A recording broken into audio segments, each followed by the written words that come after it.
नमस्कार, स्वागत है आपका हैप्पी मामा बेबी चैनल पर। दोस्तों, अगर आप एक नई माँ हैं या फिर कोई करीबी माँ बनने वाली हैं, तो ये वीडियो आपके लिए बेहद महत्वपूर्ण है। आज हम एक ऐसी घटना पर बात करेंगे जिसने सभी को झकझोर कर रख दिया। जब यह न्यूज़ मेरे सामने आया तो मैं बिल्कुल शॉक हो गई। आप भी ये घटना जानकर काफ़ी दुखित हो जाएंगी। यह घटना हमें एक महत्वपूर्ण सबक सिखाती है कि ब्रेस्ट फीडिंग के दौरान हमें किन बातों का ध्यान रखना चाहिए ताकि ऐसी दुर्घटनाओं से बचा जा सके। अगर आपने अभी तक हमारे चैनल हैप्पी मामा बेबी को सब्सक्राइब नहीं किया है तो अभी कर लें ताकि आपको हमारे सभी महत्वपूर्ण वीडियोस मिलते रहें। यह घटना इंग्लैंड के लीड्स की है, जहां एक मां ने अपनी नवजात बच्ची को जन्म के तुरंत बाद ब्रेस्ट फीडिंग करानी शुरू की। मां काफी थकी हुई थी और दवाओं के असर के कारण दूध पिलाते हुए सो गई। बच्ची उस समय एक करवट में लेटी हुई थी और दूध पीते पीते उसकी सांस की नली में दूध भर गया। कुछ ही मिनटों में उसकी सांस रुक गई। जब मां जागी तो उसने पाया कि बच्ची की दिल की धड़कन रुक चुकी थी। तुरंत बच्ची को अस्पताल ले जाया गया, लेकिन तब तक बहुत देर हो चुकी थी। ये घटना हमें बताती है कि ब्रेस्ट फीडिंग के दौरान कितनी सावधानी बरतने की जरूरत होती है। तो चलिए अब जानते हैं कि ब्रेस्ट फीडिंग के दौरान हमें किन बातों का ध्यान रखना चाहिए ताकि ऐसी दुर्घटनाएं न हों।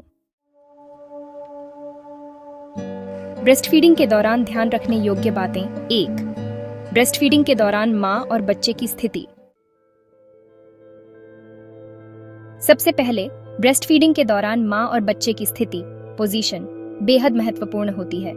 अक्सर मां ने लेटकर या झुककर बच्चे को दूध पिलाती है, जो कि गलत तरीका है। इस पोजीशन में बच्चे का दम घुट सकता है, जैसा कि इस घटना में हुआ। हमेशा ध्यान रखें कि आप बैठकर और पीठ के पीछे तकिए का सहारा लेकर ही बच्चे को दूध पिलाएं। उदाहरण, मेरी एक मित्र ने जब अपने पहले बच्चे को जन्म दिया तो उसे भी इस बात की जानकारी नहीं थी। वह भी शुरुआत में लेटकर दूध पिलाने लगी थी, लेकिन उसकी सास ने उसे समझाया कि यह सही तरीका नहीं है और बैठकर दूध पिलाने को कहा। बाद में उसने महसूस किया कि इस तरह से न केवल बच्चे को सही तरीके से दूध मिल रहा था, बल्कि वह खुद भी ज्यादा आरामदायक महसूस कर रही थी। दूध पिलाते समय बच्चे की नाक ब्रेस्ट से न दबे। अगर बच्चा ठीक से सांस नहीं ले पाएगा तो उसकी सांस नली में दूध जा सकता है, जिससे उसकी जान को खतरा हो सकता है। इसके लिए मां को हमेशा अपने ब्रेस्ट को हाथ से हल्का सा सहारा देना चाहिए ताकि बच्चे की नाक खुली रहे। एक और सच्ची घटना बताता हूँ। एक मां ने बताया कि जब वह अपने नवजात को दूध पिला रही थी तो बच्चा अचानक रोने लगा। बाद में उसने देखा कि बच्चे की नाक ब्रेस्ट से दब रही थी और वह ठीक से सांस नहीं ले पा रहा था। उसने तुरंत अपने ब्रेस्ट को सहारा देकर बच्चे की नाक को खुला किया और बच्चा तुरंत शांत हो गया। अगर मां का दूध तेजी से बह रहा है तो बच्चे को दूध निगलने में परेशानी हो सकती है। ऐसी स्थिति में बच्चे के लिए दूध निगलना मुश्किल हो सकता है और यह उसके लिए खतरनाक हो सकता है। इस स्थिति में मां को चाहिए कि वह थोड़ा रुक रुक कर बच्चे को दूध पिलाए और बीच बीच में ब्रेक ले ताकि बच्चा आसानी से दूध पी सके।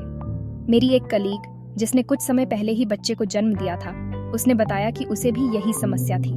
जब उसने डॉक्टर से बात की तो डॉक्टर ने उसे बताया कि वह हर 5 मिनट में 30 सेकंड का ब्रेक ले और फिर बच्चे को दूध पिलाए। इससे बच्चे को आराम से दूध निगलने का समय मिला और वह धीरे धीरे दूध पीने लगा। कभी भी सोते हुए बच्चे को दूध पिलाने की कोशिश न करें। सोते समय बच्चे की सांस नली पूरी तरह से खुली नहीं होती और दूध सीधे फेफड़ों में जा सकता है।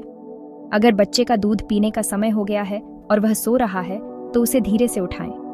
आप उसके तलवे को हल्के से सहला सकती हैं या गीले कपड़े से उसका चेहरा साफ कर सकती हैं। इससे बच्चा जाग जाएगा और दूध पीने के लिए तैयार हो जाएगा। एक बार मेरी एक परिचित ने अपनी बेटी को सोते हुए ही दूध पिला दिया क्योंकि वह काफी थकी हुई थी। अचानक बच्ची खांसने लगी और उसे सांस लेने में परेशानी होने लगी। उसने तुरंत डॉक्टर से संपर्क किया और डॉक्टर ने उसे तुरंत बच्ची को सीधा बैठाकर पीठ पर थपकी देने को कहा। इससे दूध बाहर आ गया और बच्ची ठीक हो गई। सही लैचिंग बच्चे के दूध पीने के लिए बहुत जरूरी है। अगर बच्चे का मुंह ठीक से लैच नहीं करता है तो उसे पर्याप्त दूध नहीं मिल पाता और मां को भी दर्द हो सकता है। इसलिए हमेशा सुनिश्चित करें कि बच्चे का मुंह पूरी तरह से ब्रेस्ट के चारों ओर हो और वह सही से चूस सके। ब्रेस्ट फीडिंग के दौरान सुरक्षा के टिप्स। पहला, ब्रेस्ट फीडिंग के समय हमेशा जागरूक रहें। ये सुनिश्चित करें कि आप और आपका बच्चा दोनों आरामदायक स्थिति में हो। दूसरा, बच्चे को कभी भी अकेला छोड़कर न जाएं। तीसरा, ब्रेस्ट फीडिंग के दौरान कभी भी सोने की कोशिश न करें। और चौथा, अगर आपको किसी भी प्रकार की समस्या हो रही है तो तुरंत अपने डॉक्टर से संपर्क करें। मुझे याद है, मेरी एक दोस्त ने अपने पहले बच्चे के समय काफी समस्याएं झेली थीं। उसे ब्रेस्ट फीडिंग के बारे में सही जानकारी नहीं थी। वह अपने बच्चे को बार बार दूध पिलाती थी, लेकिन बच्चा अक्सर रोता रहता था। जब उसने एक एक्सपर्ट से मिलकर सही तरीका सीखा और सभी सावधानियों का पालन किया, तो उसका बच्चा भी स्वस्थ हुआ और उसका मातृत्व का अनुभव भी बहुत बेहतर हुआ। आज वह खुद एक हेल्थ ब्लॉग चलाती है, जहां वह नई माँओं को ब्रेस्ट फीडिंग के सही तरीके सिखाती है।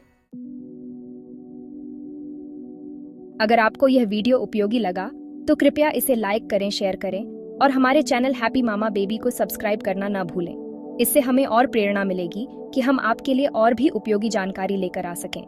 अगर आपके पास कोई सवाल या सुझाव है तो कृपया नीचे कमेंट बॉक्स में लिखें। याद रखें, आप ही की वजह से हम यहाँ हैं और हम हमेशा आपकी मदद के लिए तैयार हैं। धन्यवाद।